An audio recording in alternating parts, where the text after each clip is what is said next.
Why did we start liking bad movies? There's a moment in the Super Mario Bros. Movie when they're planning something about fighting Bowser, how do we do X, what's the plan? And then the answer is KARTS. And it reminded me of this. There's one thing this video needs. K-pop! Sorry, Casey. It was a really forced segue, and the snobby YouTuber analysis brain inside my skull knew the supposed plot reason was really just we need to get to the next big Mario set piece, and everyone knew it. Surely everyone else was in pain just like me. And then imagine my shock, looking around the theater and seeing nothing but smiling faces, totally locked in, enjoying themselves, ready for some epic Mario Kart clips. I mean scenes. I had a comically bad reaction, and I've had bad reactions to scenes like this and movies like this in the past. It's not a learning mindset, which is embarrassing. It is too easy to see people enjoying something you don't like and do a proverbial Trumpian wrong. Something about Mario made me realize just how stubborn I was being. And let me tell you another form of this intellectual laziness on my part. My other reaction was like, it's a kid's movie. It's Nintendo, it's a big brand. And if we're thinking critically here, this is an answer to who is enjoying it or who is causing the enjoyment. And that's not what's bothering me. I want to know what the enjoyment is. I want to know what these movies are. What are kids getting out of it? How does that differ from adults or some adults, people like me? And then why do some adults, unlike me, still love this? Just because this movie is not my taste doesn't mean these questions don't deserve real answers. Not excuses, not rationalizations, real good answers. So let me steer us towards the answers by asking two even bigger questions. These are questions I've had for a while now. The first is a truly bizarre quote from one of my biggest writing role models, Eiichiro Oda, creator of One Piece. The context here is that Oda was writing Strong World, one of the One Piece movies, and he was describing his initial plans for a story about Luffy's childhood. And it was going to be a real emotional story. That's what he said. It was going to be a real tearjerker. And then he says this. As I was in the middle of writing it, I started to worry. Is this kind of cushy story the thing I would really want to see? I don't believe I've ever written something purely for the purpose of making a good story. If that's something that happens in the comic, the overall story has to be longer, and then I don't mind a good story in there among other things as a dash of spice. However, for something as short as a movie, if I just made a good story, it all came down to where I could fit in the kinds of things boys really want to see. Action and strong characters. I had just churned out this touching story, but no matter how good a story it was, the only people that would probably enjoy it were adults, and that's not my role. I draw comics for boys. It wasn't the kind of thing I wanted to write anyway, so even if there was a call for something emotional, I didn't have to please everyone asking for that. Starting from scratch, I fixed the theme on excitement, and from the planning to the setting, changed it all just like that. So basically, oops, accidentally wrote a good story, which boys don't want. Let me get rid of it so I can write what kids do enjoy, which is a bad story, apparently? So what the heck, Oda? Really? Seriously? This is something I never understood with all these bad movies that come out. These reboots, these bad sequels full of fanservice movies no one asked for that everyone knows will be bad. I get the appeal of the superficial things, the nostalgia, the fun, the Easter eggs, but why not also just make it a good story? Does good writing cost more per word than bad writing or something? Just put in all the fun stuff and make it good, please? Okay, second question has to do with something I heard from this creator called Atrioc. Listen to this. This is going to freak you out. People who have been in meetings with Netflix all over Hollywood have noticed that one show name keeps popping up over and over again, and I bet you cannot guess it. The answer? Emily in Paris. In every meeting Netflix has been having with talent, they've been saying, can we get a show that's more like Emily in Paris? This is their North Star. It hits a niche that they have been calling ambient TV. Ambient TV is the idea that it's a show that you can kind of just have on. They want more of that.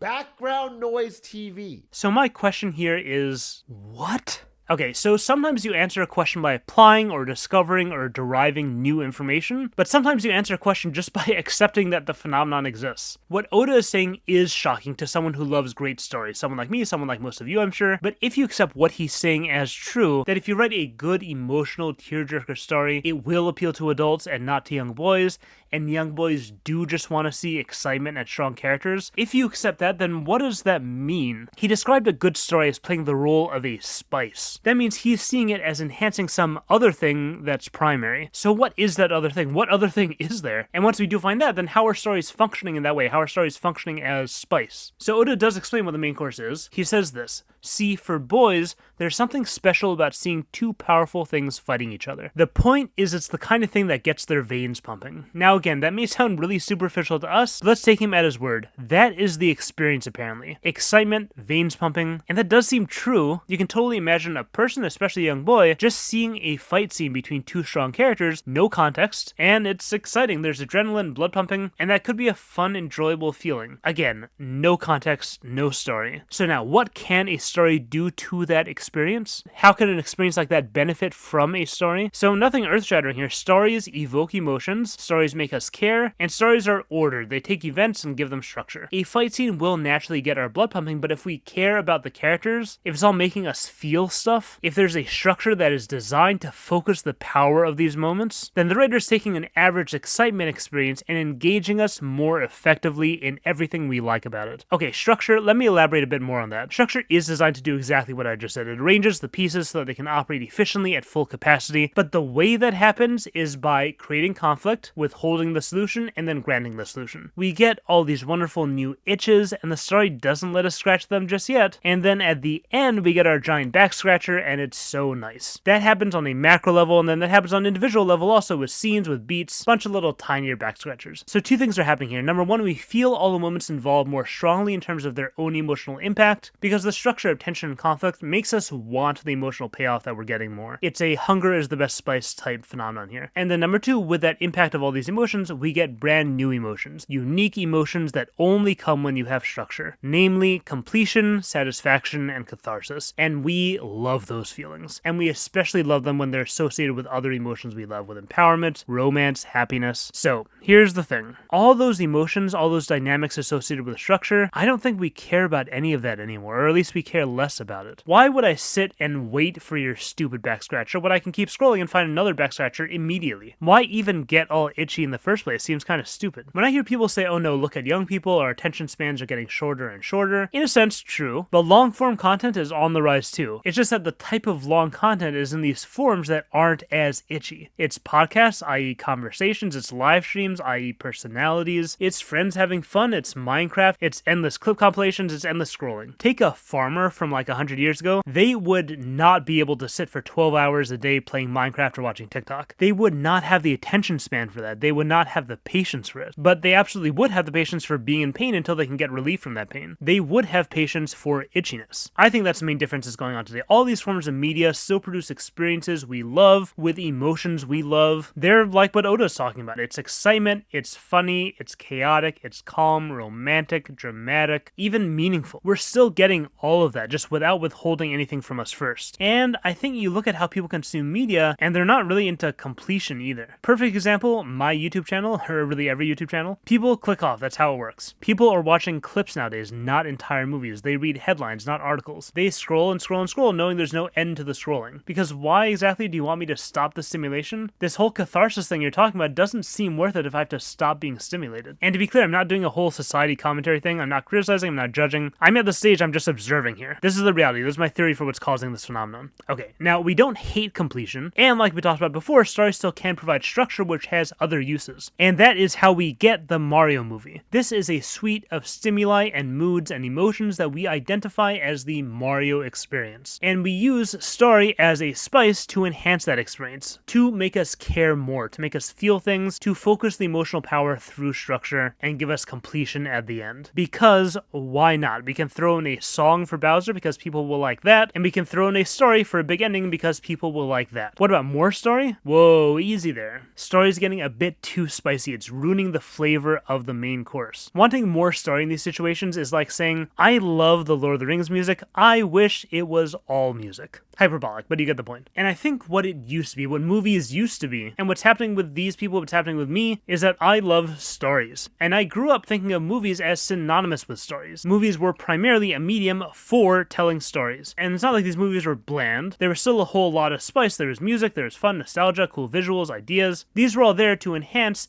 the story experience, which the movie was being used as a vehicle to produce in a primary way. But at the end of the day, there's no rules, and movies don't need need to be primarily about telling a story. That's the main idea here. Those 1.5 to 3 hours, you can use that time however you want. If you want to use it just to make me laugh, you can do that. If you want to use it to just show two characters having a philosophical conversation, you can do that. If you want to use it to showcase music, do that. If you want to show how an Inuit family survives the winter, do that. And if you want to just do a bunch of fun Mario-themed scenes and game elements with story functioning basically as scotch tape to make it feel like one big thing, you are welcome to do that as well. If the audience wants to see it, more power to you. These are not bad movies, they're bad stories. But if story is not the top priority, it won't ruin the movie. Why would it? Because actually, if you're thinking about it, it's not even that these are bad stories. Let me ask you this. Ever had the experience of liking a movie soundtrack and then going and listening to that soundtrack and realizing, whoa, there is a lot of filler in this song. I really like this one part, but as a song, this is a bad song. And yeah, as music, sure, it's malformed, it's dysfunctional, but that's not the priority, it's not its job. A soundtrack's job is to just hang in the background, it is to be filler, and then to jump out at certain points and do music things and make us feel music things. Exactly the same with story in these movies. It is filler, it is supposed to be in the background, to not make noise, to not make us feel things. And then, at certain points, it jumps out and does story things and makes us feel story things. That is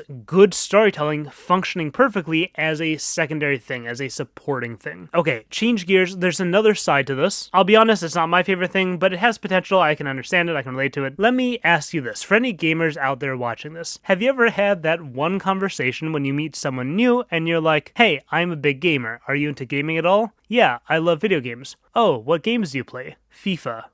Oh. And I am not talking down my nose at FIFA players here, but often, not always, this is not about the gaming. What's going on here is that these are soccer fans who have found a completely new way to experience their love of soccer. They can play the game themselves, they can watch the game, they can talk about it, and they can play this virtual version of it. And all these different ways of engaging with this hobby, it activates entirely different parts of the brain, we get different emotions, different types of experience. Having this variety expands my love of the thing. And that is absolutely great for these people if it can be that. And then, sometimes it works a little differently. And this is the thing that's not as great in my opinion, if only because it's a little more compulsive. Sometimes it's not really about experiencing it in a new way. Sometimes it's just experiencing it more. Sometimes soccer is a bright part of your life, and you're just looking for more time spent in the sun and not in the shade. More minutes with the brightest thing in your life. I can't always go to soccer games. I can't always be watching interviews and highlights and talking about it. So I play some FIFA, and that's an easy access way to make me feel like I'm still in soccer world. This is also what's going on here with movies, in my opinion. How did we get 3 movies out of the Fantastic Beasts series? How does that make sense? Because they realize Harry Potter fans just want to spend more time in that world, because that is a bright part of their lives. Same with all the bad Star Wars shows, arguably the bad Star Wars movies as well. What's good is just being able to spend more time with the franchise I love, more time in the sun, less time in the shade. Okay, next category, and super disclaimer, this is the one I really don't like. This is the what if category. What would Pac-Man be like as a movie? What would Barbie be like as a movie? What would Scooby-Doo be like if it was about Velma and she was super unlikable and there's no Scooby-Doo? What would Ghostbusters be like with a female flavor? Or more accurately, what would female be like with a Ghostbusters flavor? And again, if you enjoy this stuff, more power to you. This is just the opposite of what I go to the theater for. With this category, you are not going to the theater to get a good story. You're going to the theater to get an answer to a what if. And if it's a positive experience as an answer to that question,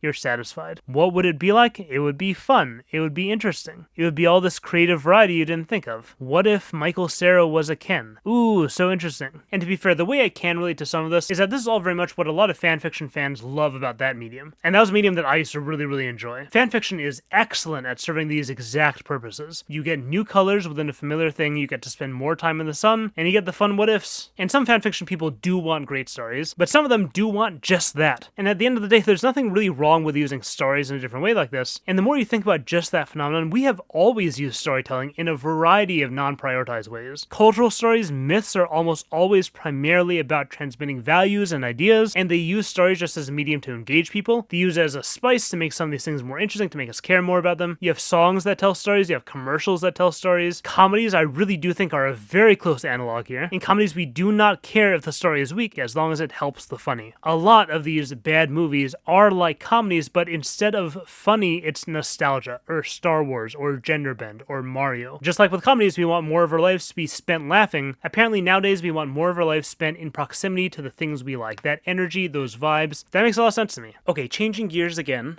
Are you ready to turn off your brain?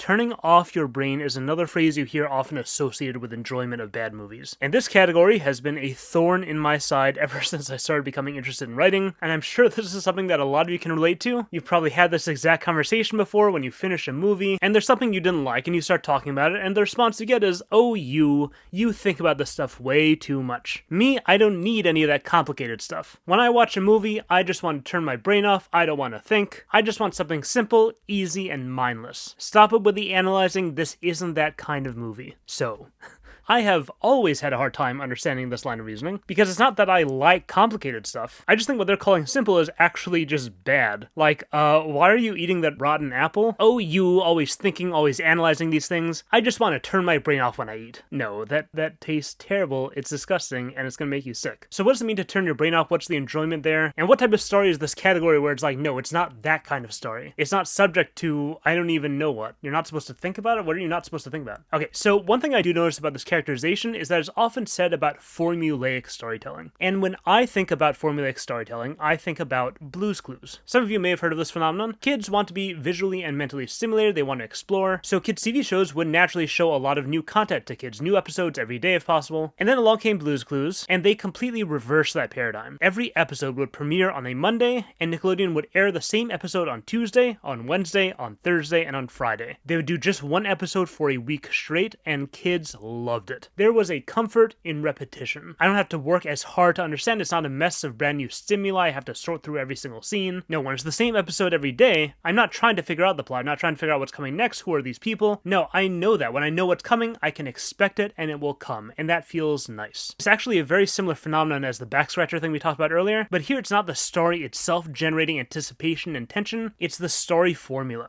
So even if it's not repetition per se like Blue's Clues, even if it's just formulaic storytelling, that mindless action movie you've seen 100 different versions of, that formulaic rom-com, that Hallmark movie, you know what's coming. You get to wait and see it happen. There's that satisfying moment when you're like, oh, here comes this scene, and then it comes. He's about to say this, and then he says it. What you're enjoying is your mastery of the formula. It's nice dealing with something that I already understand and having that understanding confirmed. It's a nice comforting feeling of order to end your stressful, chaotic day. Okay, final category, because everything up until now leaves one specific phenomenon unaddressed. There are people, we all know people like this, there are people who cry at every sad scene in every movie, good or bad. They will swoon and gasp and sob in every romance movie. They will leap out of their seats cheering for the heroes in every action movie. Doesn't matter if the writing is terrible, the characters are bad, the plot is dumb. They just get super engaged no matter what. And the weird thing about this is not ambient TV, this is not a comfortable formula. This is really intense emotion. It can even be negative emotion. And it's this phenomenon of being able to feel intense emotion in stories that I don't really think are capable of delivering it. So how does that happen? What is going on there? How is this person connecting to a movie that is fundamentally broken? So my theory is that when the engine is dead, but the car is still moving, there's got to be some other force at play that we're not noticing, like gravity. Something else must be producing that effect. And this is probably my most speculative idea in this video, but this is what I think is going on. I think people who get big emotions from even the most broken stories are getting those emotions directly from the characters, not from the greater narrative. It's purely through identification. It's like the emotions are contagious. Like when you see someone cry and you start crying automatically, except it is more than that. I think it's not just the subconscious neurological stimulus response thing. I think it is conscious identification. Again, independent of the greater narrative, they are zeroing in, say it's a scene of a character losing a romantic partner. For me, if the narrative doesn't make that romance good, if the events leading up to it weren't compelling, if the characters themselves are not compelling, I'm gone. I'm not in that emotion. But for these people, I imagine they're thinking something like, wow, how would I feel if I lost my romantic partner? I would be in such pain if I was in the situation these characters are in right now. The situation matters. The emotion comes from that, not from the story machinery surrounding it all. And I don't know what role the story does play for these people. Maybe it's also still important. Like I said, super speculative, but in general, that kind of identification, how would I feel if I was in this spot right now? That seems to me like an accurate description of what's happening. Okay, to sum up, there are 6 categories I've talked about today, 6 types of enjoyment of bad movies. Number 1 is that a feeling or an experience is the entree, the story is the spice. And this is its own separate category, but it's also a super category that the others belong to. Number 2 is that the story is delivering a different experience of a thing I like. My favorite video game is now a movie. This childhood toy or this this board game is a movie. That's so interesting, that's so fun. Number 3 is more time in the sun, more time with my favorite thing. Number 4 is answering what ifs. Number 5 is turn your brain off. It's formulaic entertainment that I enjoy because it's familiar and ordered and I know it very well. And number 6 is engaging in the meaningful emotional content through identification. I put myself in the place of the characters I see on screen. I feel emotions from that, not from the narrative. And that last category is the most different in my opinion. 1, 2, 5 are people enjoying something different than what I like about stories. And then 6 is enjoying exactly what I do enjoy. It's getting the same meaningful emotional content, but just taking a completely different road to get there. And if anyone's wondering, there is another fake category of this phenomenon, which is the so bad it's good movie. And I just think that's a fundamentally different thing. Unlike what we've been talking about up until now, these are not broken movies. They're not trying to be good, they're trying to be bad. In the process of doing that, they're creating comedy. So they are doing what they're supposed to do, they're good movies. And this is probably worth its own video at some point. But I will say something I find pretty interesting about these is that a lot of them are actually parodying the categories we talked about today, especially that what if category. So in conclusion, if you are upset about the bad movie trend, I feel that it's not ideal for either of our tastes, but there are a lot of people who are honestly enjoying these movies for the reasons we talked about. And probably for more reasons also, there's not a comprehensive list. At the end of the day, it's just art changing, which art will always do. And if we're being honest, it's actually one of the greatest things about art that it can mold to basically whatever humans want it to be. So subscribe. One of the reasons I wanted to make this was not just that it didn't make sense to me. With questions like this, there's this feeling in the way people address it, like they want it to be the shallow thing we cannot learn from. Like saying, oh, the Mario movie, this is not a movie. And I get why you'd say that, but it is a movie. So then what is it? What does this mean about what a movie is? Same thing with saying, oh, this is not a story. Clearly it is a story. Clearly they wrote it as a story. They could have written it with absolutely no story. So what is the story doing? And then as I mentioned briefly as something that I also did, when you don't like something and you're trying to explain why other people liked it, it's almost like the answer has to be this unnuanced, irrational thing. Oh, it's marketing, it's advertising, it's a kid's movie. People like trash, people don't care. And I feel these sentiments, I want to say these answers, but these are not answers. It's descriptions or it's explaining why some of these things would be made, but not why people like them. It's not what's going on in people's heads when they're sitting there in the theater having fun saying, I like this. And that's what I want to know about. So anyway, that's my theory. Let me know if you agree, or if you have your own theories about the bad movie trend, I would love to hear them. And most especially, if you've enjoyed some of these bad movies, I would love to hear about that experience. I would love to hear what you liked about them and why you like them, especially if you agree that they're bad movies. Shout outs to my Patreon community, especially new high tier patrons, Van Shay, Ezra, Realtered, Hunter Wolf, and Persephone in Red. Only $2 to join our Patreon Discord, meet other writers, have big writing discussions, get help or feedback on your writing, and just generally be writing nerds and have nerdy conversations about nerdy writer things. So check that out if you're interested. I'm about to hit 200,000 subscribers, and I got something planned that's really cool and really different, but also something people have been actually asking me for, basically since I started making analysis content, so stay tuned for that. Hope you enjoyed the video, and thanks for watching.